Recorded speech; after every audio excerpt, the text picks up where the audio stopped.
depending on where you're logging in from. My name is Geke Bwana, the Community Engagement Lead at Global Impact Youth Nexus. Welcome to our virtual panel talk today, hosted by our team and also alongside Voice of Women from Indonesia, Break the Ice from India, the Civic Education Club of Winneba, Ghana, and also Smile Child Organization, which is based in Nairobi, Kenya. Yes, I would also like to invite you to the online audience, which is actually joining in. I can see a good number, and to be able to chime into our discussions and give feedback, posing them on the chat box. Yeah. So we'll aim to consolidate these towards the end so that we can be able to take them, and our panelists can be able to answer them. Yeah. So we'll begin with our first agenda, where we have our first a beautiful lady, Mwihaki Njogu. Mwihaki Njogu, can you be spotlighted? I'm not seeing you. Where are you at?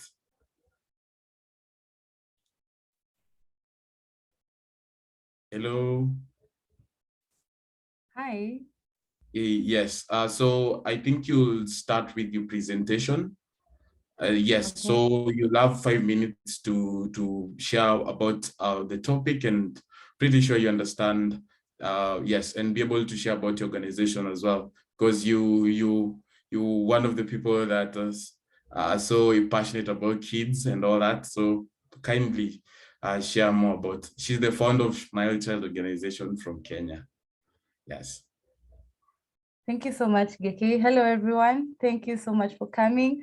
My name is Mwihaki Njogu. I'm from Kenya, founder of a very beautiful organization full of passionate young people. We are 254. We champion for children's rights. Geke, if you can start sharing my screen, or who's sharing? Okay. So I was really touched when I was invited to talk about children and the impact of war and conflict on children. I love saying, let children be children. And today we are going to be talking about the impact of war, psychological, social, and also the mental impact. So you can please go to the next screen. Our motto at Smile Child Organization is changing the world one smile at a time. So what do we mean when we say let children be children? Children are supposed to be innocent, have fun, enjoy their childhood, and not worry about adult stuff, which is most of the time about stress, anxiety, how to provide, how to be safe. For children, it's important for us to keep them safe as a society. So we're going to talk about the psychological impact of war and conflict on children, where we're going to address issues of mental distress. For example, imagine a country that is undergoing war. For example, in this case, Ukraine. I see even Danka here. Also conflicts, perhaps civil conflicts, if you think of it like that. So the mental distress and agony, children are just innocent and they enjoy having fun, and their innocence in terms of not thinking too much, and also just thinking about their social environments when it comes to friends, schools, toys. But now that is distorted, and we have war and conflict rather. So mental distress is something they experience as part of their psychological breakdown. Anxiety. As I was sharing, anxiety is something adults experience most of the times when they want to provide things, they're going through things, they're worried about things. And children in war and conflict afflicted zones experience a lot of anxiety, the fear of the unknown, which most of the time leads to depression if not handled. Depression is whereby you'll see kids segregating themselves from the main agenda, of which is just socializing and being part of a community, and just sticking to themselves and not wanting company, not talking much. You can see that their behavior usually changes when they experience things to do with depression. So depression in children is mostly not detected, and this leads to them experiencing PTSD, which is post-traumatic stress disorder. Sometimes you see people and you judge them for who they are, how they behave, what they're doing as adults, but the true impact of how they are and who they are was seen in childhood. So sometimes before judging people, you have to also understand where they're coming from and what made and formed their opinions. The social impact of war and conflict in children is separation from community. Most children are social beings, how they learn to talk, how they can voice their opinions. And then this in one time it's cut away. So you see that their play life is also disrupted. That is to do with their friends and also different associations they have as children. And then attachment disorders. You find that children in the war and conflict afflicted zones, they have attachment issues. One, they do not want to get attached. It's the same thing to do with children in child rescue centers who are used to seeing people once in a while. A smile child, that's a challenge we face. And that's why we build constant bonds in one children's home so that they can see us constantly. So imagine people and children in the conflict afflicted zones. Attachment disorders are really expected to be there because they do not know when they're going to live and who they're going to live with. Then forced migration, that is them leaving their homes. So the physical aspect can be lack of access to basic needs. And that is usually things to do with food, shelter, and clothing because their parents cannot provide. Then we have property loss. In this case, children love their homes, be it an apartment, be it a home, a standalone home, anywhere they can call home, that is somewhere they get attached to. So you can find that they lose their properties and also their toys, and they can get even physical injuries, which can be life-threatening and also change the direction of their lives if someone, for example, gets maimed. And then we have illnesses that can come as a result of contamination, using bad water or contaminated water, not having food, malnutrition, and the like. Next slide, please. So what are the interventions we can have when we have war and conflicts in places? Again, I insist, let children be children and not worry about adult things. So adequate training to rescue operators. That is the people who are going to rescue the children. They have to understand that those are different from adults. We also have to have emotional first aid, not just the physical, like, are you hurt? You know, when you don't have something to show in the physical aspect and you cannot say you're hurt mentally. So emotional first aid is also important. Sensitizing the communities, also citizens, to maintain peace so that we don't have these conflicts and wars. Mother-child, family, or guardian bonding, where we establish relationships with children and helping them recover. Training mental health workers, that's the same as the first one, communal initiative. And then government and civil societies, this is where we have government have special programs and civil societies, special programs for children. Then mass media to educate the public and also to support children in things like plays and also disseminating positive information. But the most important intervention is ending war and stopping conflicts. Thank you for sharing the screen. So I'm the founder of Smile Child, as I said, a beautiful organization. We deal with children's rights and also advocate for mental well-being for children. We are currently situated in Kiambu, Kenya, and also conducting our operations in Nairobi, Kenya. So thank you so much for having me, and I look forward to seeing you in the next session. Thank you. Thank you, Mwihaki, for keeping time and sharing about your passion for children and ending war, which is the peace message we are advocating for today. So I'll go to our second speaker, Vanessa Claudia Atta, from the founder of Voice of Women Indonesia. And she's also part of the pageantry in a provincial region, and also a gender equality advocate, and also the civil servant of North Sulawesi province of India. Yes. Hi, Vanessa. Hi, everyone. Are you ready? Hello. Yes. Are you ready?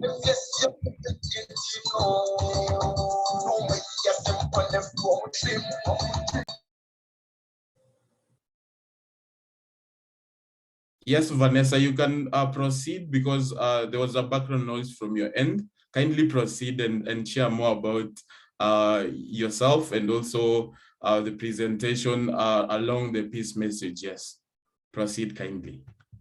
Okay, thank you so much. First of all, thank you for having me and all of us here tonight. I'm really happy to be here, to be a part of, I believe, will be something big, because I believe that every action that we take, no matter how big or small, it will have a big, huge impact for others. So thank you so much. I also believe that this is an amazing topic to talk about, and a lot of people maybe out there are still not having as much as concern as we are here. So I'm really happy to see all of us here talking about this topic. So as you mentioned before, my name is Vanessa Hatter and I'm from all the way from Indonesia. It's so nice to see all of you here. I'm also here as the founder of Voice of Women Indonesia, along with my team of Voice of Women Indonesia that has been working together for the past few weeks, I think. Yeah, along with my friends here. And basically, what I'm gonna say on my speech about this topic is about war and the violence itself. To share a little bit in this small time that we have, to share a little bit that where I came from here in Indonesia, in Manado, a small city in Indonesia, maybe war and violence is not something that you will see every day, but it is something that you can experience in a different way. It is the war and violence from the society and the expectations. It might be different with what other countries and cities are experiencing, but I do believe this is also something that is affecting women and children nowadays, because I believe women and children are not as vulnerable as the society thinks.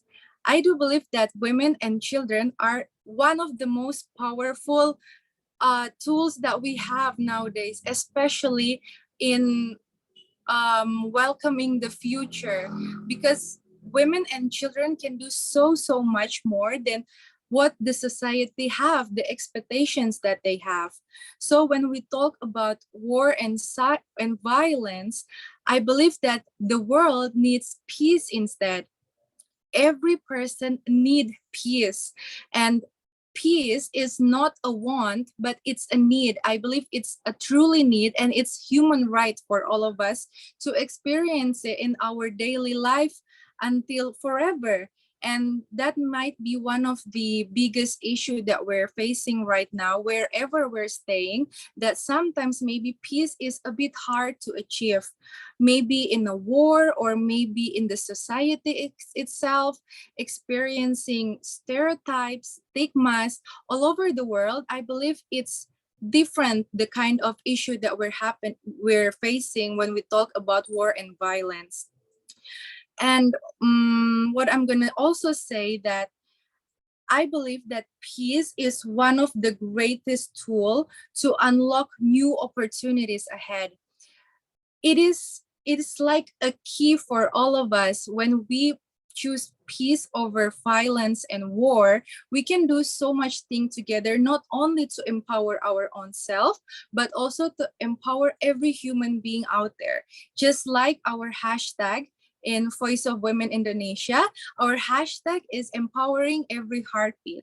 So we believe that every single person out there has a chance to have a peaceful life without having any war and violence in it. That's why me and my team, we have been working really hard with Voice of Women Indonesia. So basically, Voice of Women Indonesia is a non-governmental organization. Okay, we have it here already. Yeah, so Voice of Women Indonesia, I'll try to translate it because this is in Bahasa Indonesia.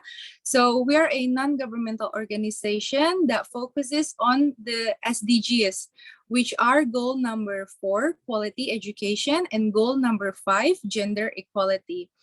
And since 2019, we have been growing and empowering more and more people out there. It might be a small action, but I believe we have been giving a huge impact for a lot of people out there. And we have also, So this is the 3 E's that we have in Voice of Women Indonesia, which is empowerment, education, and environment. And this is the benefits of joining as a team of Voice of Women, and also the benefits of the society around us. So we work in two ways, not only for us or not only for the society, but for both ways. And maybe we can go next. Yeah, and this is some of our programs that we have. It's fun and sharing, educating, and we're also empowering the elderly. So not only the young generation, but we put a lot of concern towards the elderly. And every event of the year, like Christmas, or when we have Hari Raya Idul Fitri, we try to make the most out of it. So every month we always try to make a program or an event that is sustainable. So it is for the long term, not only for a short term. And yeah, this is some of the pictures that we have on our activities, because we use social media a lot. So we're trying really hard to empower also through social media.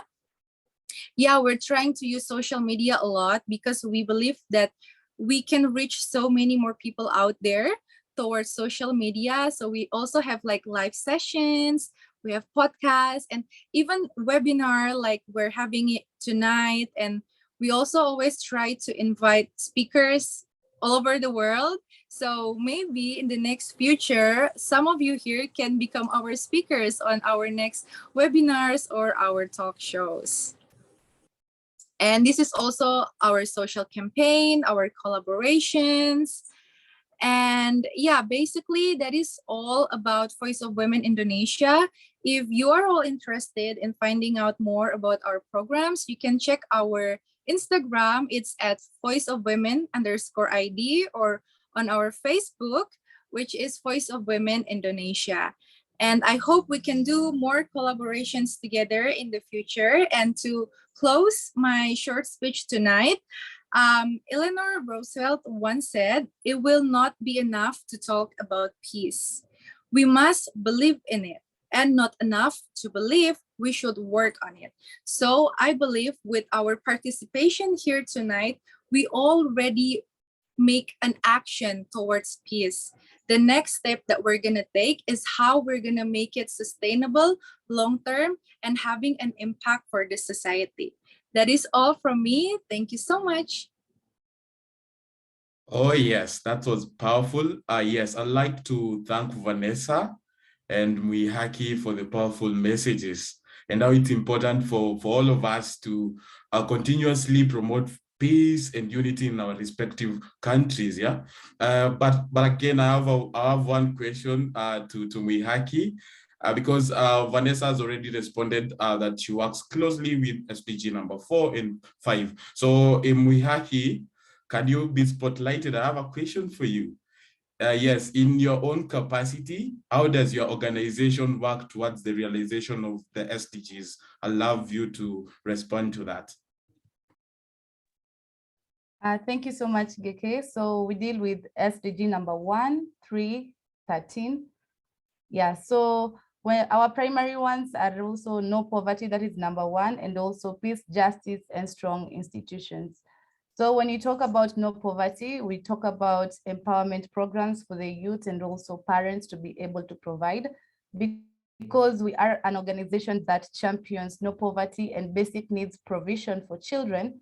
We understand that if a parent cannot provide, that directly leads to abuse. So we do workshops for that, for parents and also youths. When it comes to peace, justice, and strong institutions, is to speak out on all injustices that happen to children, that is abuse and neglect, and also report perpetrators. For example, we work with local chiefs to report perhaps child abusers, those who defile children, and also follow up through the court processes and also link them to attorneys. So that is our contribution to society and protecting children. And most importantly, getting platforms such as this to speak about what we do, how we do it, and why we do it. Thank you. Yes, thank you again for that powerful session right there.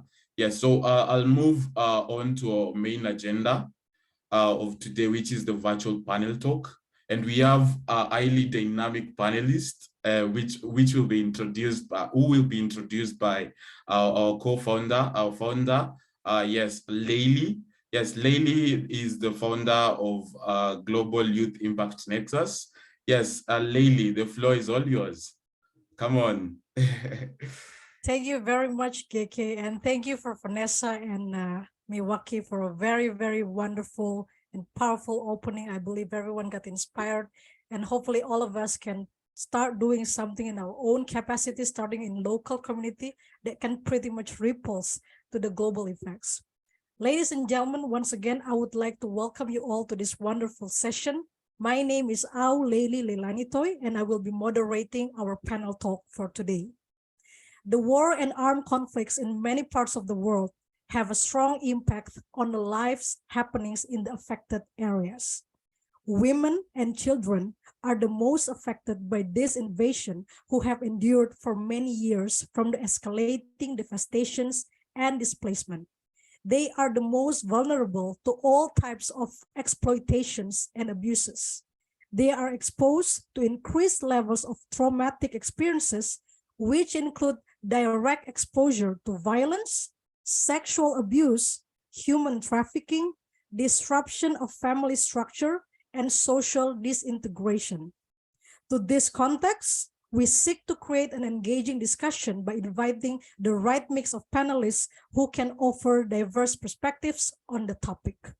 Let us welcome all our panelists: Dr. Adejoke Babington Ashaye, founder and CEO of Amaryllis Sage LLC, United States; Dr. Lidewide Bergmoes, Associate Professor of African Studies Center, Leiden University, the Netherlands; Bodana Kapitsa, United People Global Peace Ambassador for Ukraine; and Marwa Al-Khaldi, humanitarian activist and worker of Al-Hasakah Governorate, Syria.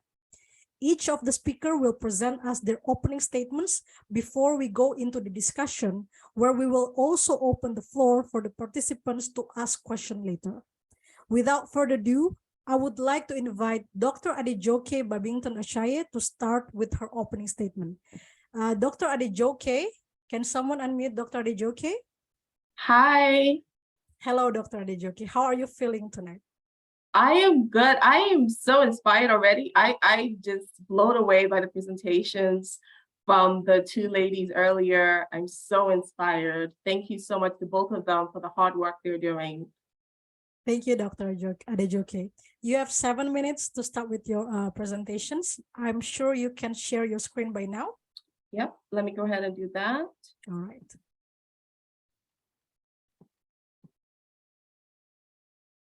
Okay. Are you able to see my screen? Yes, we can. All right, so let me go ahead and start the slide. Okay, so thank you very much, Olivia, for first of all inviting me. Thank you for the introduction. I want to give a little bit of a background before I go into my presentation as to who exactly I am and what I've done and what I do.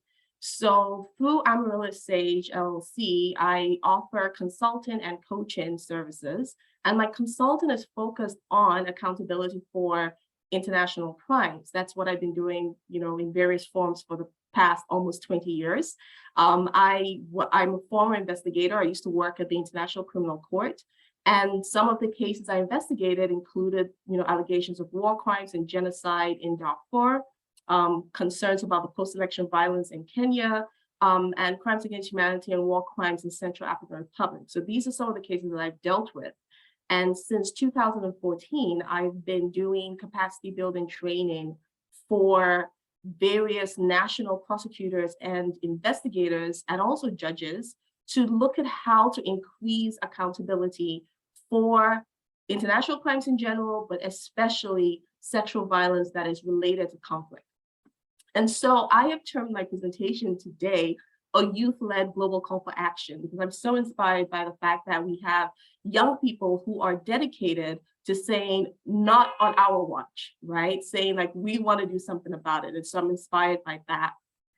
So I'll start off with this statement, which was issued, and some of you may know her. Her name is Nadia Murad. She is a survivor of sexual violence and genocide committed by ISIL. And so she made this presentation speech in September 2016, and she made the comments that if beheading, sexual enslavement, child rape, if all of these things will not force you to act, what will? And the you she's referring to countries, she's referring to states, she's referring to the big powers that are able to take action, first of all, to stop war, and then secondly, to hold those responsible, to hold them responsible for their actions. And the reason why she made this comment is because we are fully aware that issues of sexual violence is almost inevitable in conflict. And prohibition of it has been going on since forever. And yet we keep seeing occurrence of sexual violence in conflict. And of course, we also see that there is very low accountability. So I think it's just important to know some key terms, because we use the word conflict-related sexual violence, or CRSV, but may not necessarily fully grasp that, first of all, it's sexual and gender-based violence that occurs in the context of or displacement from armed conflict. So it's not only in war. So it's not only, well, this happened, there's a war going on in Ukraine, so only that sexual violence that occurs there. It can also include where women and girls, and quite frankly, anyone who is displaced as they're fleeing, they may encounter sexual violence, either at the arms of those who are supposed to protect them.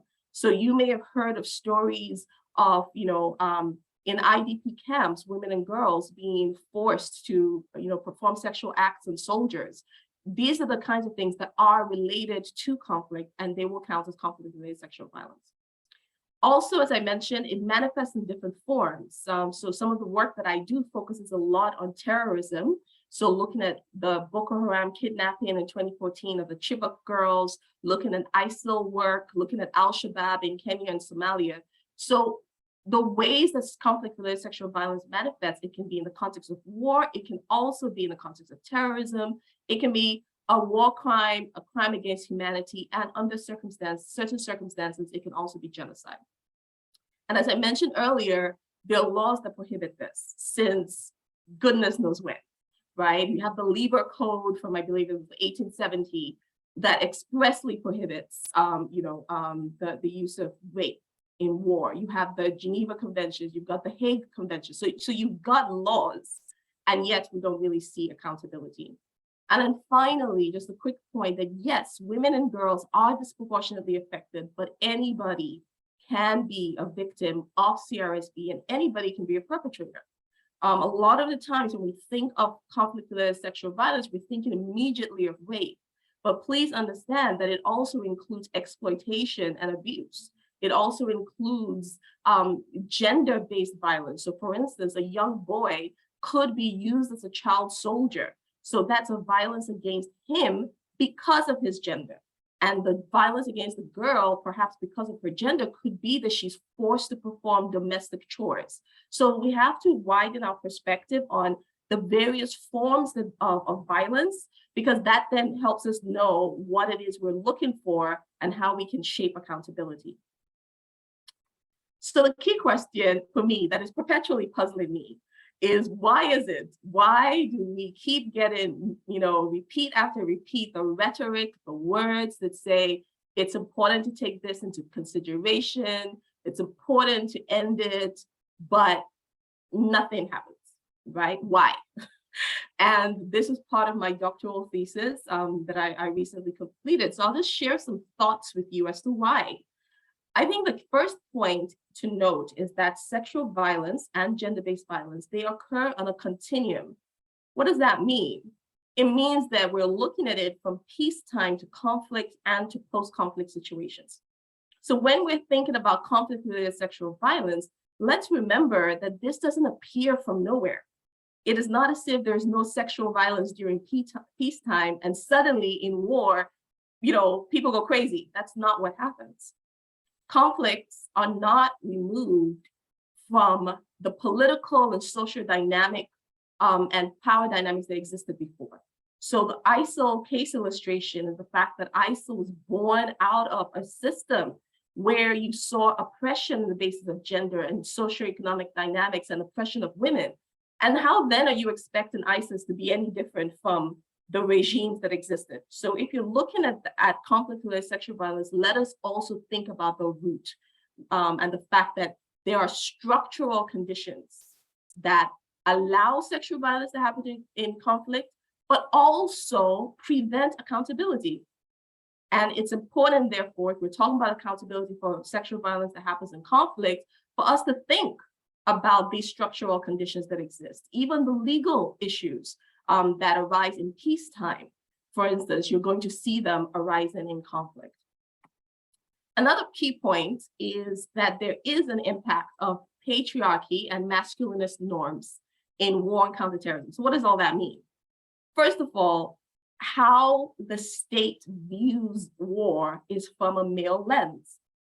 So the definition of harm and threat is masculinized. So you're looking at it from the perspective of, well, what is a priority, right? If the state is male, because as we know, even to this day, even with the increasing number of women in political office, the structure of the state, the way the law was created, even the laws that we rely on as lawyers are formed from a male gaze. So if you look at the laws that concern issues of rape, for a long time, it was perceived that, well, a husband cannot rape his wife, for example. So now we're looking in sexual violence in peacetime. A husband cannot rape his wife. Well, who came up with that law, right? So it's from a male perspective, and over time, things have changed. Societal norms have changed, the perspective have changed, but there's still a lot of work to be able to change certain laws. And only recently in Barbados, where the Caribbean Court of Justice held that it is possible to rape a man. Again, the laws were like, no, it's not possible, because from the mindset of the lawmakers at the time the law was created, that was not something that could happen to men. It could only happen to women. So this is what I mentioned, that the laws and even the requirements of evidence are gendered. In some legal systems, based off of religion, they require, for instance, the evidence. Can you hear me? Yeah, we can hear you, Dr. Njogu. I'm sorry, but it seems like there's a stuck in your presentation from the last part. Do you mind to just stop sharing your screen and then come back in sharing again? Oh, yes, sure. Stop share. Let me share again. Let's see.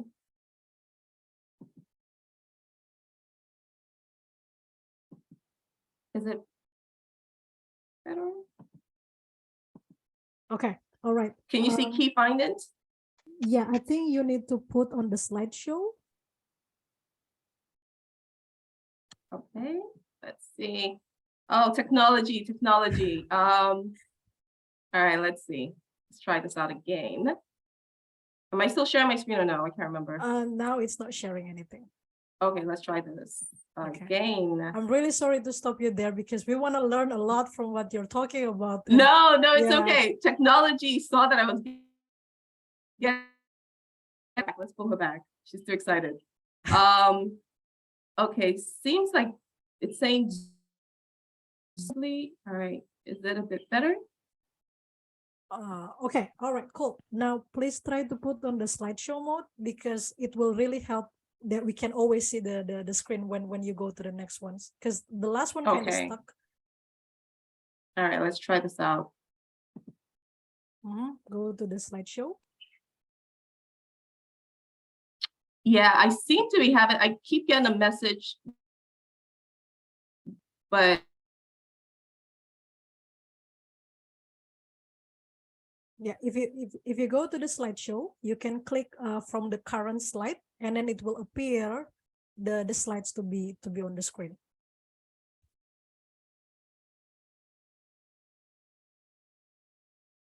Sorry, Dr. Njogu, I think you're muted. Tech team, please try to put Dr. Njogu on speaker. How is it now? Okay. All right. Okay, it's okay then, Dr. Njogu. I think you can just move in from here. Yeah, because I think the slideshow will be better. However, it's okay. I think you can just go on from this one.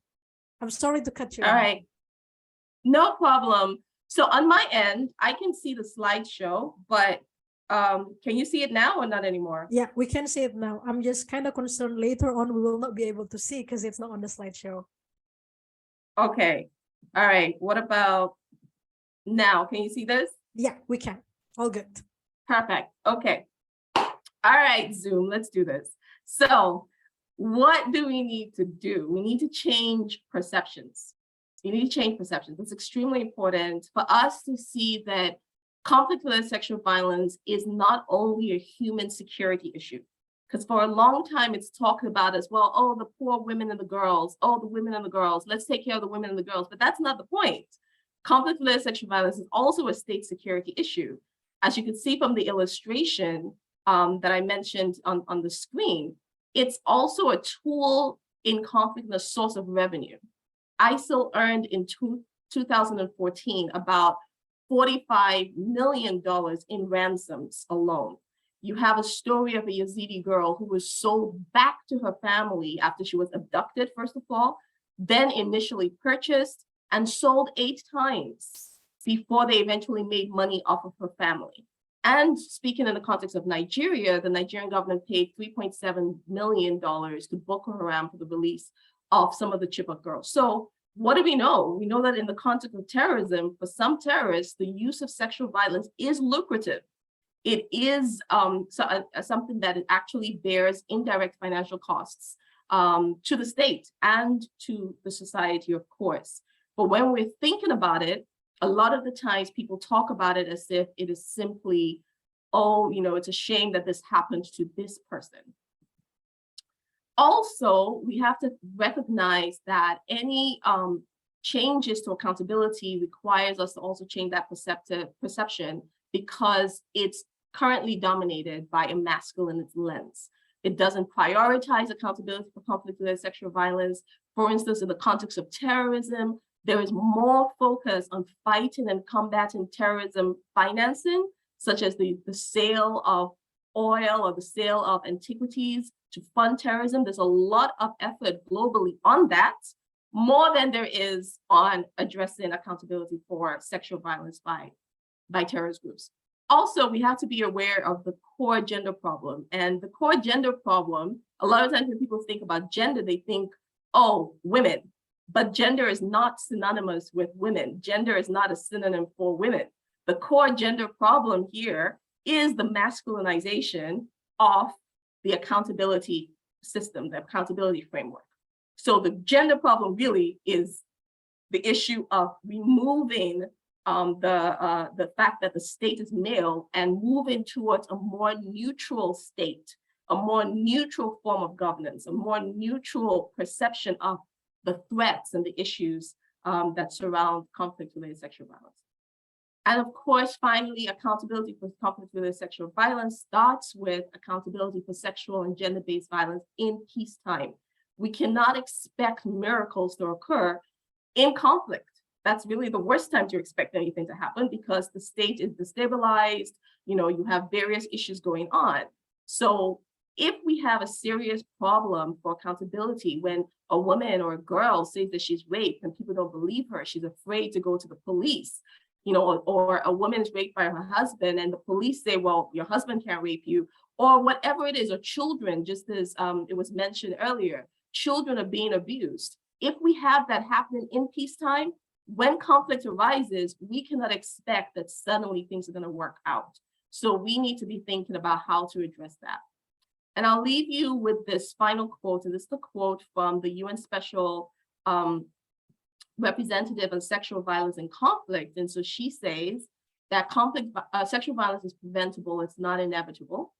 And really, this is the time for us to focus on making accountability inevitable. A lot of the times the focus is on shaming the victims, but the real shame, to be honest, is the fact that we have governments and international organizations and a global society that seems to tolerate this.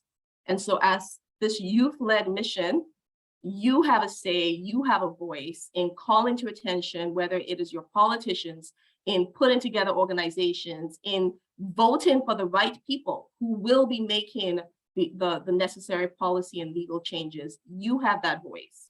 And so I just want to thank you so much. Sorry for the technical glitches. I appreciate the invitation and I look forward to the discussion. Thank you. Wow, thank you very much, Dr. Adejoke. I would like to highlight one part of your presentation where you mentioned about the patriarchy system and how this is very important to be raised, as almost in all societies there is still deeply rooted belief of masculinity and patriarchal system, and it's still embedded. So it's let alone the war and conflicts, but pretty much when it comes to the peaceful countries or rural, where the conservatives are still deeply rooted, where they believe, women has to act a certain way, men has to act a certain way, and it's okay for men to do certain things to women. So I believe this is very, very important. I would love to discover more on this later on. But first, I would like to move on with Dr. Lidewide Bergmoes. Dr. Lidewide, tech team, please put Dr. Lidewide as the spotlight. All right. Okay, Dr. Lidewide, you have 7 minutes to deliver your opening statement. The floor is all yours.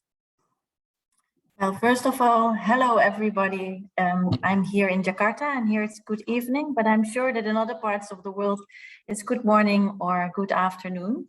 So I'm very happy to be here, and I feel honored to be following all these very powerful women who have been speaking so eloquently and powerfully about things that need to change. So let me first briefly introduce myself and then share some of my findings from my research. As mentioned already in the introduction, I am currently working as associate professor at the African Studies Center at Leiden University. And for the past 15 years, I've been working mostly with children, youth, and parents after conflict, so who have lived through conflict, but in their post-conflict context. Although there's a lot to say about post-conflict, similar to what our previous speaker spoke about, I think it's important to think about these periods of war, also in terms of continuity and what has come before, but also some of the continuities that we see after war.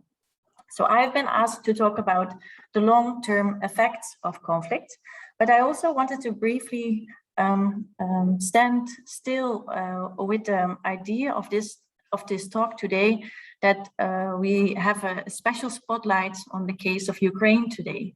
So in a way, it maybe seems strange also to talk about the long-term effects of conflict in a context where conflict is actually happening now and in the middle, and that we are in the middle of it, such as in the case of Ukraine, but unfortunately also in many other parts of the world.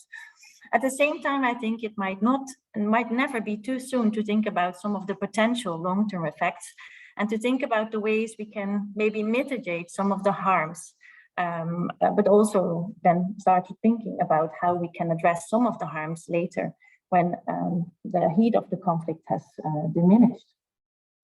So as some of my previous speakers already highlighted, there is a lot of the way in which children and men and women are exposed to conflict is gendered, but also generational. So we see sometimes very different kind of threats and harms that are inflicted upon women, men, and children.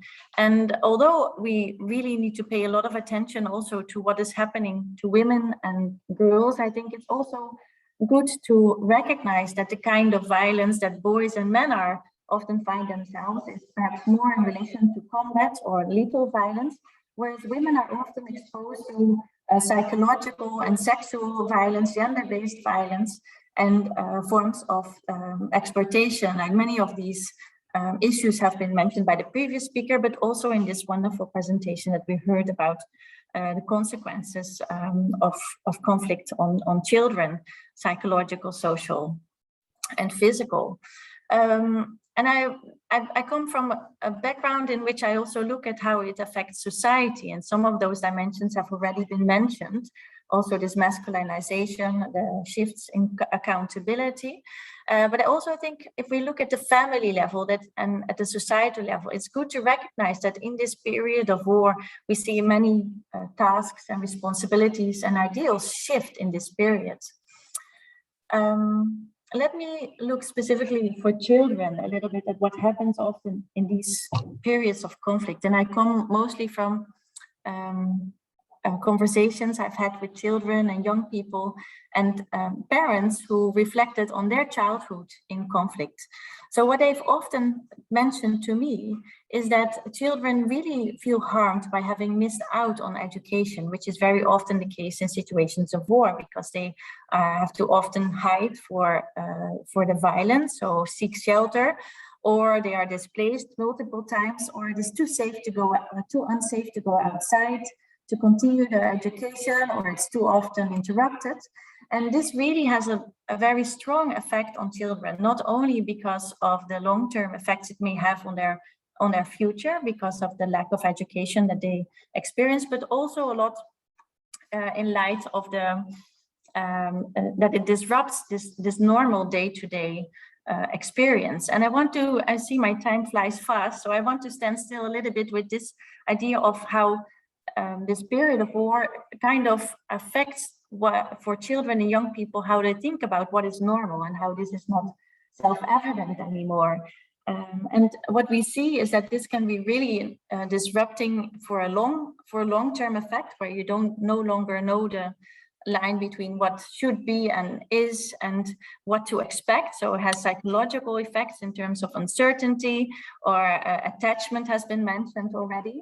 But also in terms of what is normal in terms of using force to get what you want, or who has authority to decide on something and how can he or she decide on this. So we also see that in this sense, the use of force or violence becomes something much more normal.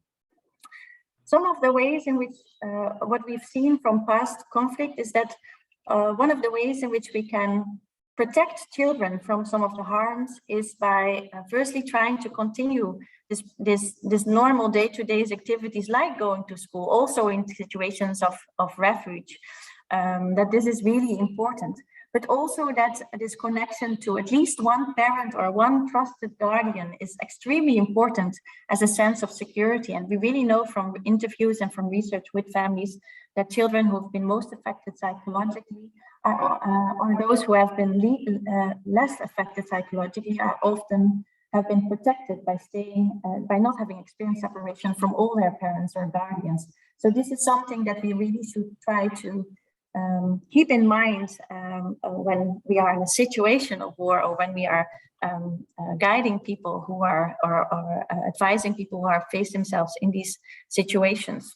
I think what is also important to realize is that in these periods of conflict, as mentioned by the previous speaker, it doesn't end immediately. We often see after conflicts an upsurge in gender-based violence. It continues and gets worse, not only for psychological distress or the experience of violence or the normalization of the use of violence, but we really see that this strongly affects also this disruption in the households, that roles are no longer and responsibilities are no longer self-evident. Everything has been shaken up.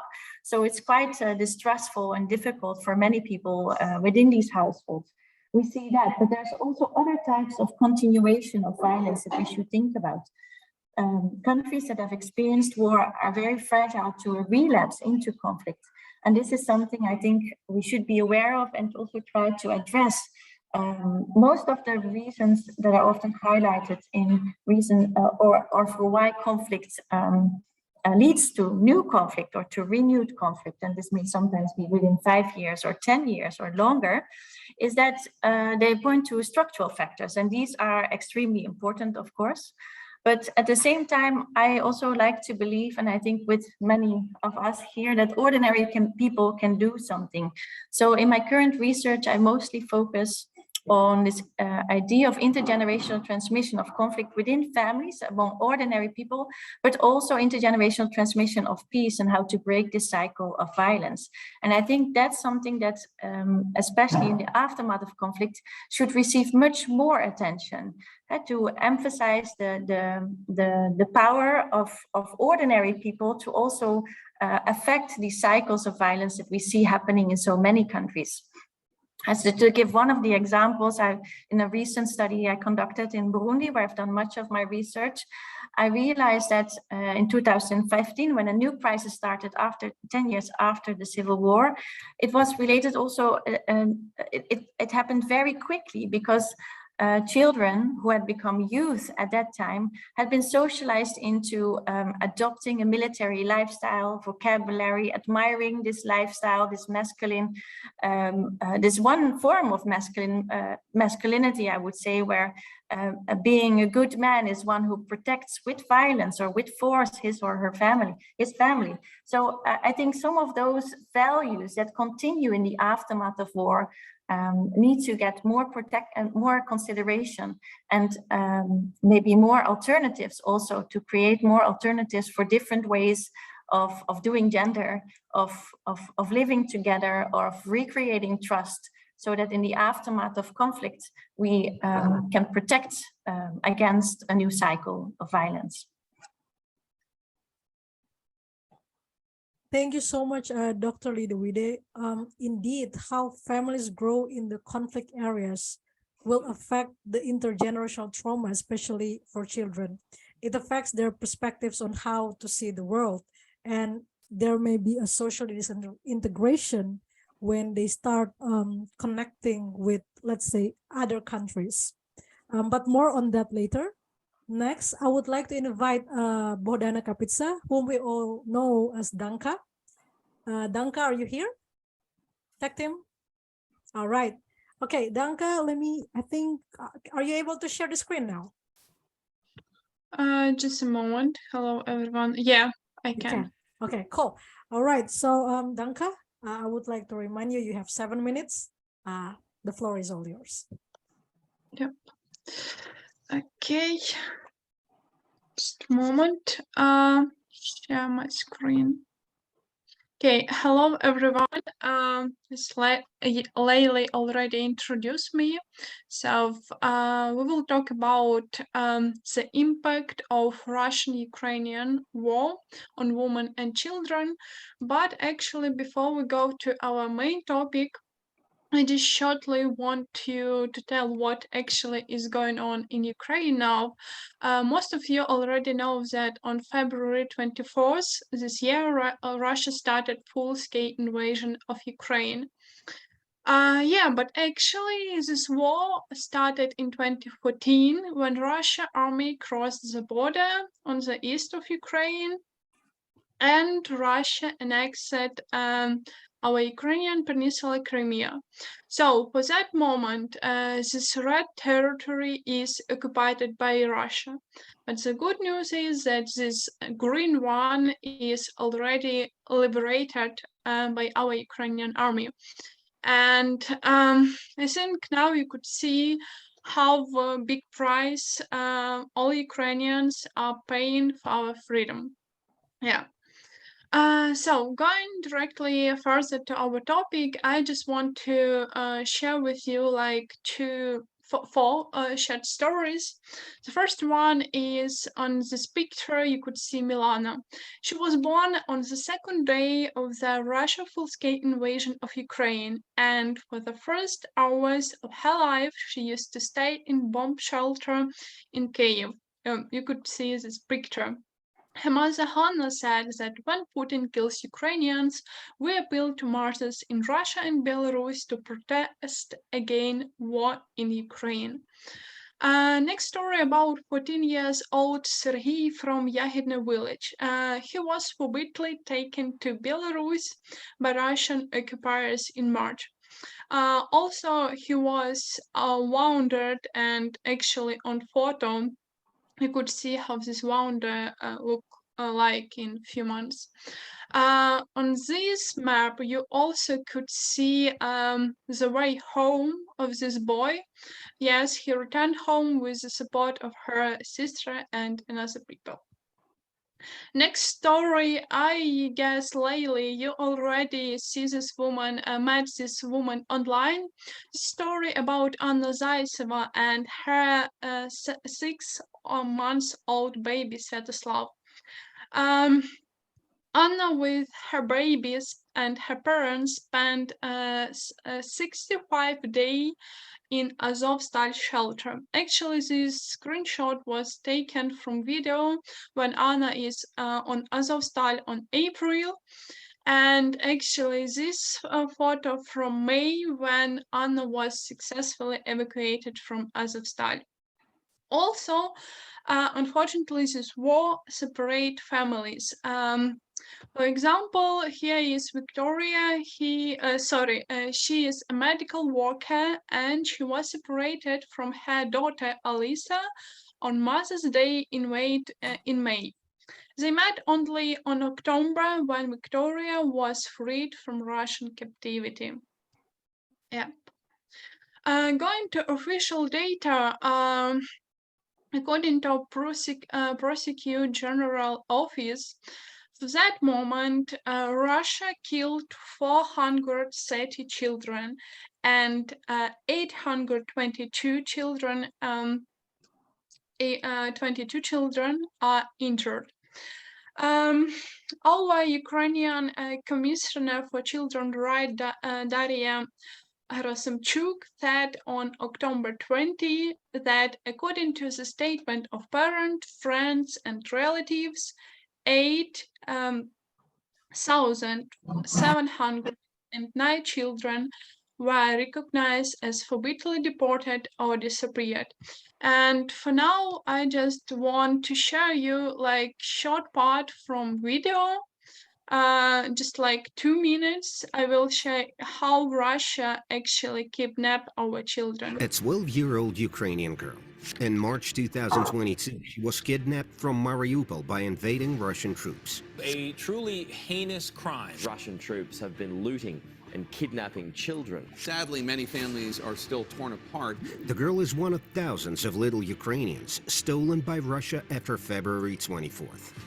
Hostages, ransom, or an ugly social experiment? Why does Russia kidnap Ukrainian children? Це один з найбільш підлих російських воєнних злочинів. The Kremlin makes no secret about the ugly practice and even brags about it on its state TV. On September 16th, a Russian charter flight carried 77 children, mostly orphans, from Donetsk to Moscow. The move was red flagged by international human rights experts. Is a grave breach of the Fourth Geneva Convention. Kira was orphaned after a Russian mortar fire hit her family's Mariupol apartment, killing her father.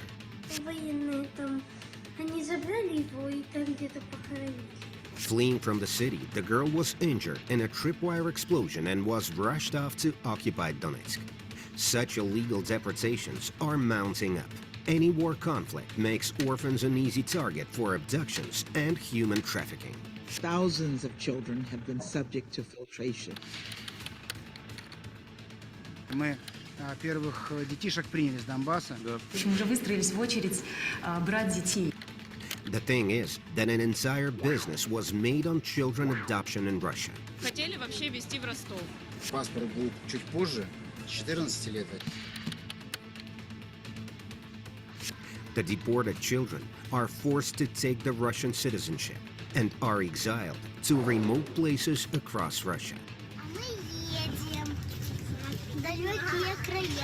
Kira was facing the grim prospect of such exile. Дітей уже мали вивезти в невідомому для нас напрямку. The girl, though, was fortunate. I think I will share this video with Layli and you could like go further. yeah, and watch it detailedly.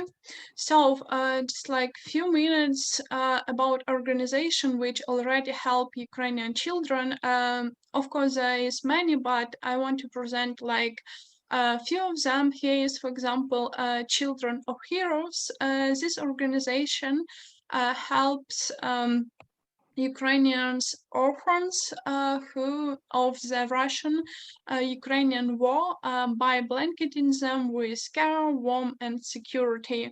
So you could visit the website, also donate, or even become online volunteer. And if you want to learn more about children's story, you definitely should visit the website of the NGO, the Voice of Children Foundation. You could see pictures and personal story. This initiative helps Ukrainian children from 2019, and by providing some psychological support and also helping to evacuate families with children.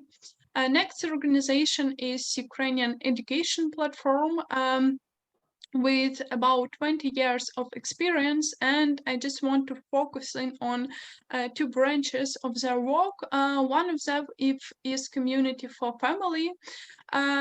This like project, it's some way to provide a humanitarian accepts and create long-term shelters in 5 western regions of Ukraine for internally displaced person, mainly mothers and children. Another project is Building a Ukraine Together. This project, together with partners, focus its work on arranging long-stay spaces for internally displaced persons in the west and southern region of Ukraine by involving volunteers. And already previous speakers mentioned about sexual crimes, but unfortunately, the sexual crimes it's committed by Russians. It's not like new for Ukrainians, because as I mentioned, the war started in 2014. So according to the official data, twice in 2014 and 2015, Ukraine appeals to the International Criminal Court in the Hague on war crimes of Russia in Ukrainian territories.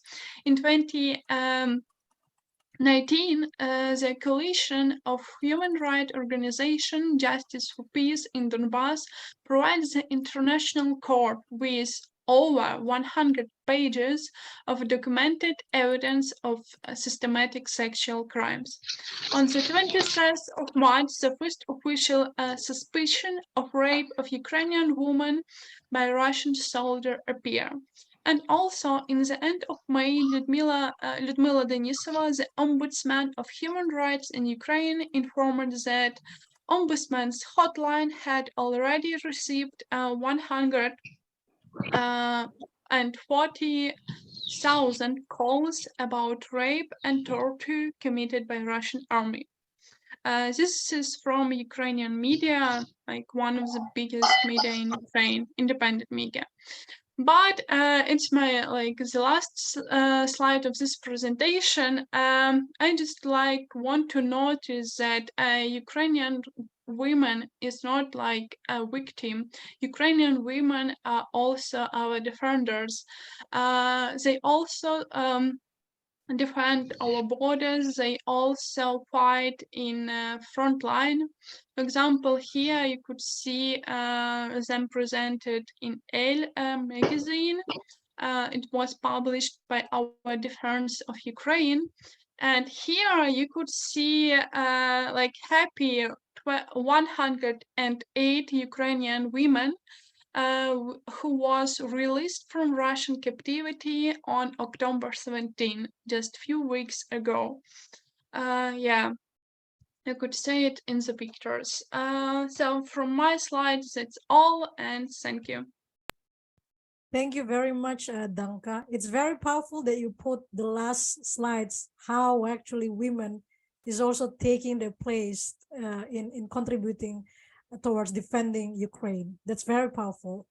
All right, lastly, we have Marwa Al-Khaldi from Syria. Tech team, can you help me to put Marwa as spotlight, please? All right, okay, so Marwa will walk through us with what's going on in Syria, and hopefully it can give us a pretty much a benchmarking between Ukraine and Syria, knowing that what's happening in Syria has been going on for pretty much some years now. So Marwa, I will share the screen for you. Can I start now? Yeah, sure. All right. Right.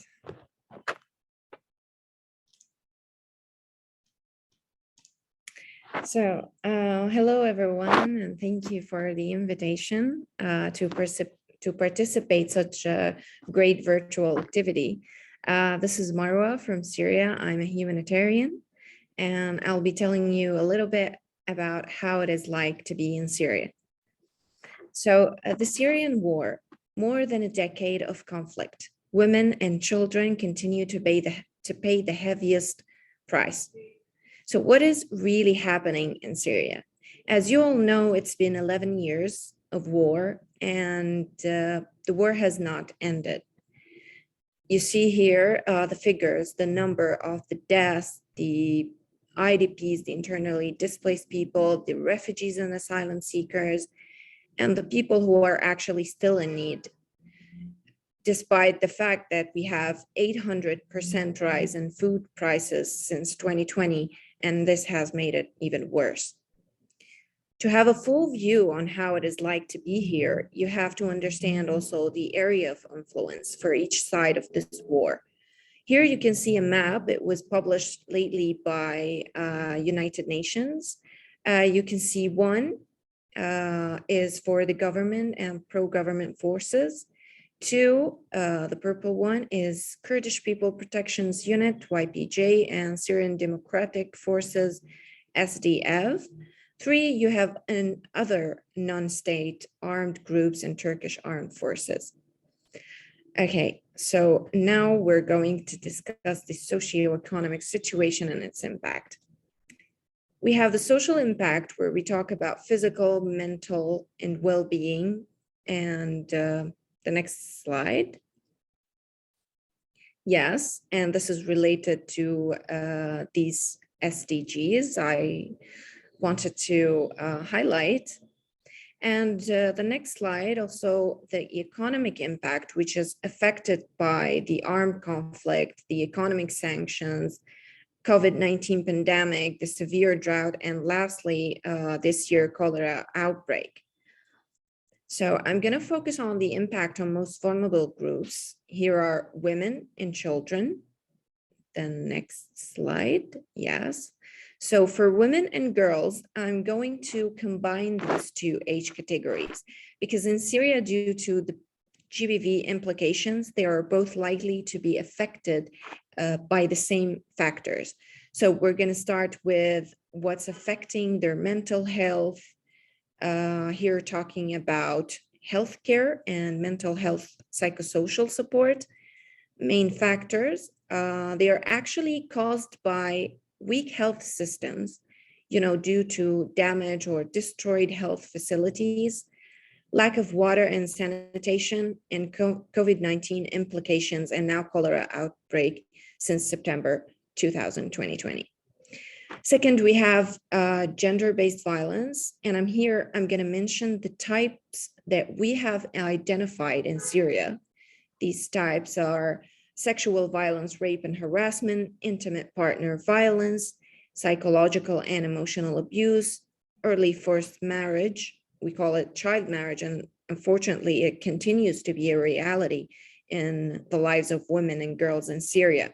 And it's increasingly normalized as a response to the ongoing insecurity and economic hardship. And lastly, we have the sexual exploitation abuse, CEA, and this is by the humanitarian workers and other actors involved in relief efforts. So as for children, the main things we have huge gaps in, and as a humanitarian, we have to interfere when it comes to protection. You can see here the figures. We have 5.3 million children are in need for humanitarian assistance and protection needs. Health, nutrition, water, sanitation, and hygiene. You can see it in the next slide. And education.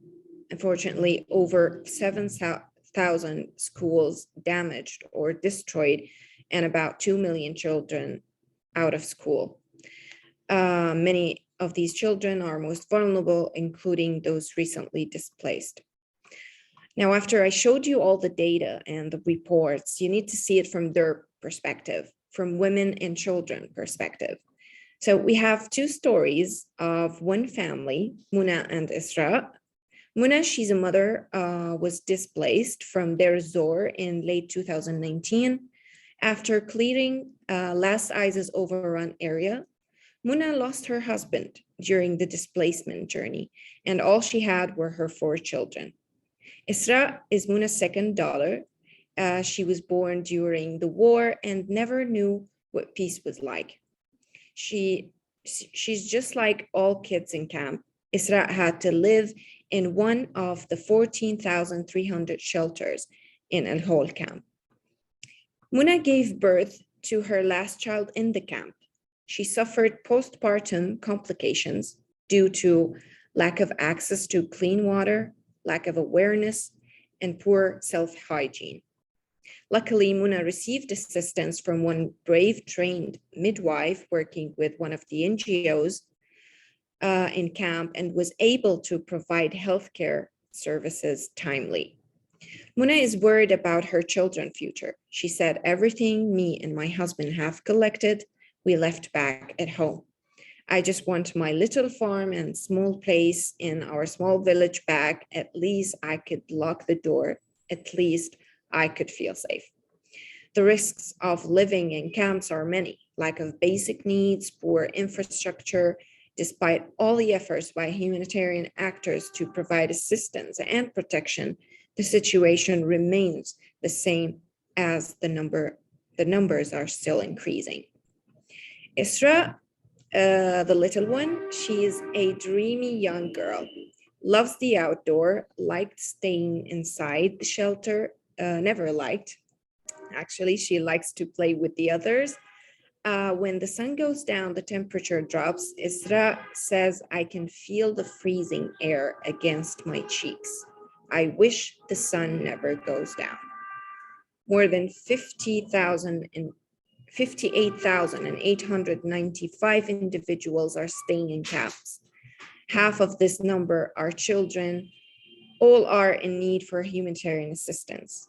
UN agencies and international NGOs through local NGOs provide humanitarian assistance for children through child-friendly zones and health facilities, trying to mitigate the humanitarian gaps. To support women and save the children, this is for Syria and Ukraine. Thank you. Wow, thank you very much, Marwa. It's kind of feeling emotional in here, knowing you know, what's happening in Ukraine has been going on for decades, and then Taktim, can you help me?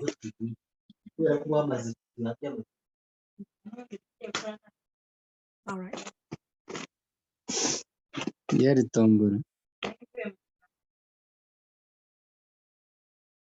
Okay. All right. So let's move on. So thank you very much once again to Marwa, and thank you to all panelists to give us with the amazing presentations that I believe help us to expand our perspectives, knowledge, and most importantly, awareness about what's happening in the war and conflict situations for women and children, and pretty much for the family. Now, I would like to start with the discussions, but first off, Tech Team, if you can, please put all the panelists to be on spotlight.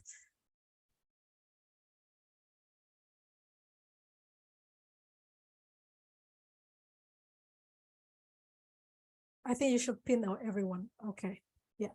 Try to pin. Okay. And Dr. Adejoke? All right. Okay. So I would like to start with Dr. Adejoke. Dr. Adejoke, I have a question. While it is important to establish accountability, a lot of thoughts and opinions are actually deep-rooted in society, in tradition, in mindsets. How can we ensure that all these things don't consciously or unconsciously affect or disrupt us in seeking accountability? Or can we ensure that we can do it in a way that is fair and yet men can accept it? Dr. Adejoke, please. That's a great question. I think the first step would be training, right? Yeah. And training for everybody. So patriarchy, in as much as it's the perception of like, the male governed society, is oftentimes also perpetuated by women. So when we think, for instance, about female genital mutilation, who is carrying their daughters to be cut? Mm-hmm. It's the women. So they're perpetuating because they believe this is a norm. This is something practiced in society. So while there has to be education of the men, of course, there also has to be education of the women. So there has to be education across board, regardless of gender. There has to be education across the relevant professions. So all the criminal justice practitioners, from the first responders. So now I'm thinking even in peacetime. So from the police, right, to the medical people who are going to be encountering the women and the girls, to the judges, to the lawyers, there has to be accountability. There has to be training across the board. And then, of course, there has to be training for our politicians. There has to be educational programs for them to sort of understand, because if we look even at some of the news that has come out in a number of years, in the last few years, you have a politician that you think is progressive, but then they make a statement that reveals that, wait a minute, they're actually not as progressive on this point. And we think that, and they think it's okay to make such a statement. I remember, I can't quite remember the name of the politician, a US politician, who made a comment about rape, like a dismissive comment, and jokes that circulate, well, if you can't help that it happens, then you might as well enjoy it. It's like a mindset that needs to be shifted across the board. So training, number one. Number two, we have to understand that, we have allies. So the men are allies in this. But also, like I said, this is not just a human security issue, it's a state security issue. So I think it's important for us to also begin to change to see how to address this. And I'm going to focus right now on terrorism. In the context of terrorism financing from a male perspective is and when I say male, I'm referring to like this dominant male theory, right? Of that came from the United States when you had the terror attack. And the US basically said, you know what, in order to combat terrorism, we are going to prioritize military response and combating financing. And so that became the global campaign. So you look at, states, what they're focusing on is addressing terrorism financing. They changed laws. It's amazing. In a short period of time, states that did not have any legislation on terrorism financing changed the law. They prioritized it. They created a system whereby states that had weak legislation, had weak structures, were actually being penalized. So states that had weak structures that facilitated the funding of terrorism were penalized through a gray list. What does this tell us? This tells us that if the state can begin to conceptualize that sexual violence affects the state and the international community can actually put things in place. They can create systems where they can penalize another state for failing to take action, the same way they do with issues of terrorism financing. So just to give to use that as an example to say, there has to be one, training, and also a reconceptualization of the problem. It is not simply, let's put money to UNICEF, or let's put money to UN Women to help the women and girls. Is to say, no, the fact that sexual violence occurs on a rampant scale and there's no accountability or very little accountability is actually a problem from a state security perspective, and what can we put in place to change that? So those are the two suggestions overarching suggestions that I would propose. Thank you very much, Dr. Adejoke. That's very, very inspiring. And yeah, I believe when it comes to training, reconceptualization of the problem, pretty much challenging the status quo. And of course, we need allies. We need supporters coming from every level of the societies, from the government up until to the level of the families members. And with that being said, I would like to move on to Dr. Lidewide. Dr. Lidewide, you mentioned that the normal gets disrupted due to war and even during the post-war. How can we possibly assist these survivors to restore the normal, to break the intergenerational trauma on individuals' trauma as the international community? Dr. Lidewide? Thank you so much for this really important question. That's actually what I come from, is from stories of people who've experienced war and they were missing the very ordinary things. And the ordinary things like just going to school or doing grocery shopping, they were suddenly extraordinary. And this is so disruptive and so mind-blowing actually when this happens. I remember the story of one girl who was telling me, well, actually the strange thing was when growing up in wartime is that one day we were fleeing into the hills and hoping to survive. And the next day we were back going to school. And you never knew what would happen the next day. So this is really this disruption of this normal, regular daily life is really something that strongly affects and has a long-term effect also on people.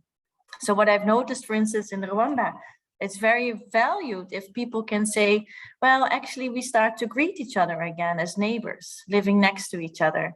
And these are very small, ordinary things that can mean so much, actually, and give a sense of that life is picking up again and that there's actually life after such a massive conflict.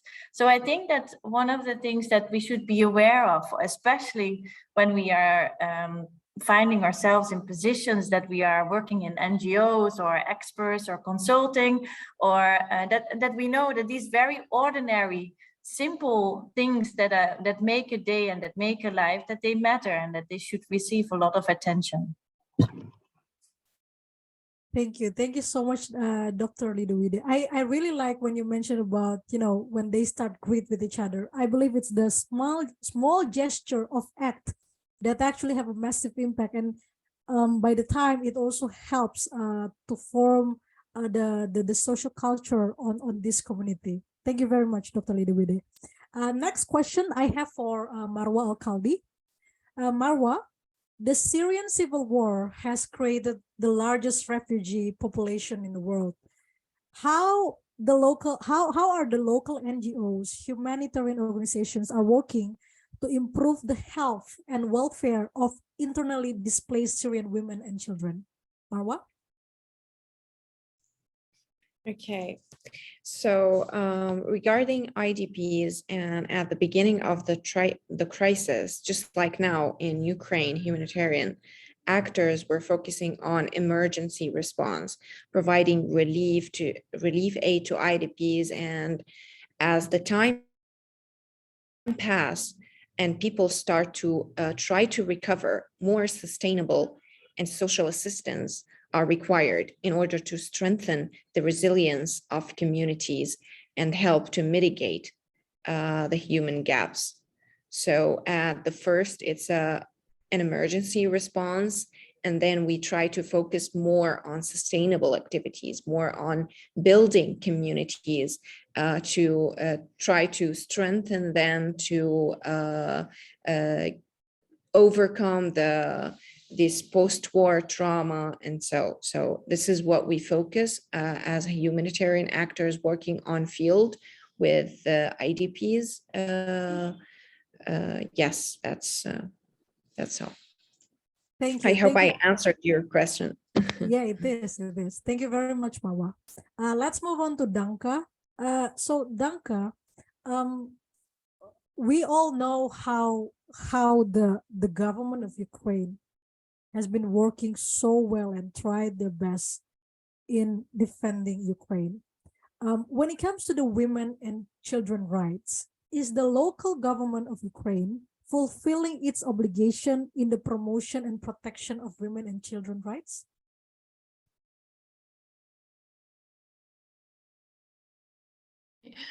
Yeah, actually, like my own point of view, like the most important help go from NGOs, both like big all Ukrainian and some small regional.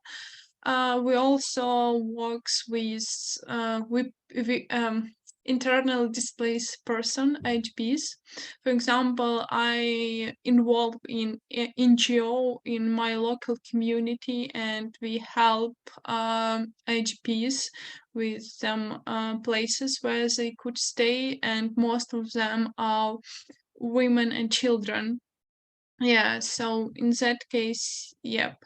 Also, local government, yeah, also we have like some humanitarian aid, and our local government like distributes this humanitarian aid for IDPs. Yeah, I hope I covered this question, like hope a little bit.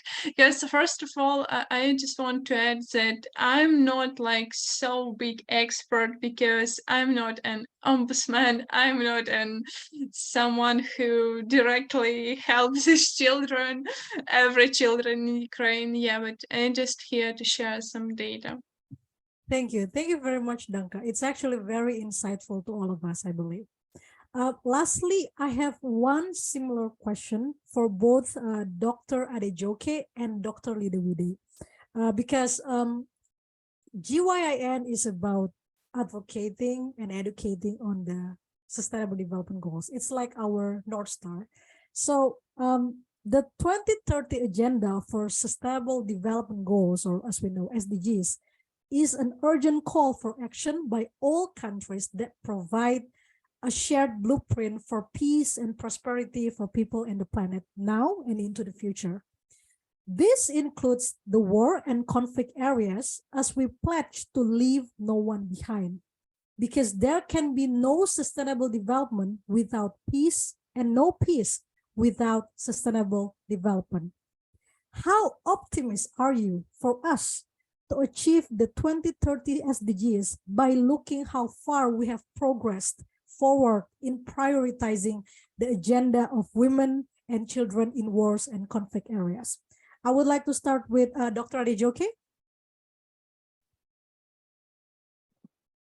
Okay, I was actually going to propose you start with Dr. Lidewide, because I'm not very optimistic, but maybe she's a little bit more optimistic than I am. I'm optimistic in terms of the commitment from regular everyday people. I mean, just look at this gathering, look at what you're doing. I'm optimistic when people see these goals that their governments pledged, right? And then they say, you know what can I do in my local community, in my region? That blows my mind. And I feel that the more we do that, the more people say, you know what, I'm not going to wait for government before the SDGs are accomplished. I'm going to see what I can do. I'm going to help the children with my organization. I'm going to provide support for victims of conflict. That is amazing. And probably truly, that is where we're going to see progress. When I look at it on a macro level, and I look at what states, especially with respect to conflict-related sexual violence, I'm not very optimistic, because year after year, we get pledges, the same pledges. You know, in, I believe it was last year, the United Kingdom and a few other countries pledged that they were going to come forward with what they called a red line convention. Basically, the convention was to say that sexual violence is going to be in conflict, is going to be treated as a red line, the same way mines are, landmines. So basically prohibiting sexual violence and conflict. And then silence. So we don't know what's happening with this convention. Even if the convention was established, so the treaty was established, will countries sign up to it? What will happen? Will they sign up and make reservations to it? So, you know, I'm not very optimistic in that sense. But where I am optimistic truly is with the regular folks, everyday people. We are the ones who honestly have the power. And where we consolidate our power and choose the right leaders, then maybe we will see more progress at that macro level. Thank you, Dr. Adejoke. Choosing the right leader is a challenge itself. So, but thank you very much for providing your perspective. I believe it's a reality check for all of us. I would like to pass to Dr. Lidewide in answering the question. Dr. Lidewide, please. I think Dr. Adejoke said it very, very well. I think especially as she has been working in the field for 20 years, she said. I've been working on conflict, unfortunately, for about 17 years, and it's quite hard. It's a task in itself to stay optimistic. But at the same time, it's also the only thing that you can do because something still has to change. And what I noticed in my own research is that because it was hard to stay optimistic, I'm focusing more and more on ordinary people and trying to find ways to reach them, but also tell them that together we have a lot of power, actually. And don't leave peace building up to peace building experts. It's actually ordinary people who can contribute and make a change together. So that's really a message I think I want to share. I want to believe in myself, even though it's not always easy to stay optimistic. Thank you very much, Dr. Lidewide. Echoing to what you said, and also from Dr. Adejoke about the ordinary people. And I guess that's the reason why we have Danka and Marwa, knowing that, like Danka mentioned, I'm not an expert, I'm not coming from the government, but she's still doing something like as small as attending the United for Ukraine and giving us the contributions about what's actually happening in there. And that is powerful. Like me personally, it helps a lot in my perspectives when it comes to women and children, especially in the conflict and war areas. All right, so lastly, I would like to open the floor from anyone, from the participants. If you have any question, please raise your hand. I can tell that the chat is pretty active. Everyone been saying this is great and amazing, but I would love to see you guys. If you have any questions, please raise your hand. We would love to hear from you. What are your thoughts? Don't be shy. No one's gonna bite you. Raise your hand, please. Anyone? No? What about from the GYIN team? No question?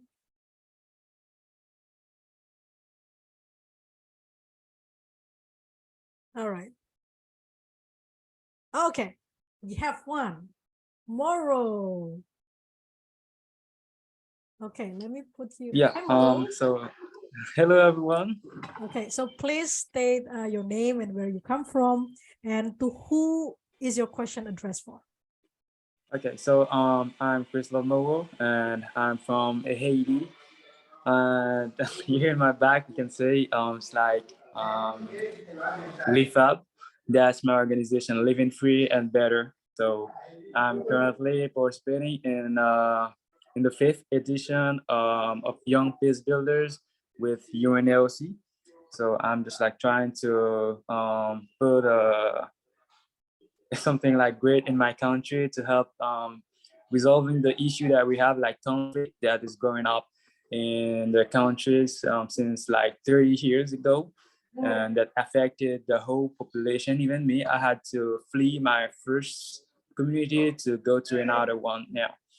So my question is like related to the one that you asked to Dr. the both doctors, because I don't remember their names. So I just want to know, like, basically, do you think that the SDGs will have to be like how I can say that, because we're just like in 2022 now, and we just have 8 years to solve the issues that we have, like the 17 SDGs. So do you think that the time that just left for us, like the 8 years left, will be able us to solve the issues that we have in the world? Because now we can see while we are doing so much, but the issues are growing like twice more than what we're doing, because the conflict, the war that Russia against Ukraine, the conflict in Yemen, the conflict in the war in Syria, and there is a little bit, I can say, conflict in Haiti, but if we don't do nothing, it will be like turned to war too. So there will a lot of countries affected by this kind of stuff, and they affected when there is like war in a country. It affected human rights, it affected genders, it affected institutions like the institution in the country, because the corruption is also there, and it's like linked to a lot of things. So do you think that this time left will be like enough for us to solve the problems that we have in the world that we need, that we love so much? That's my question. Thank you, Moro. I think it's pretty much similar with my questions to both doctors before, and like you heard it already from Dr. Ejoke that she said that she is optimist in what way. And yes, knowing that it's 2022 and it's pretty much the end of 2022, right? It's going to be 2023. So that means we only have 7 years left in achieving the SDGs. But echoing to what Dr. Lido also mentioned, that I'm trying to be optimistic because there are still so many things that I believe can be improved. And I believe that is something that we can hold on as a young people. We GYIN, we believe we put SDGs as our North Star, and that's how we want to advocate to young people like everyone here, pretty much, how we can actually contribute in our own small ways to achieve the Sustainable Development Goals.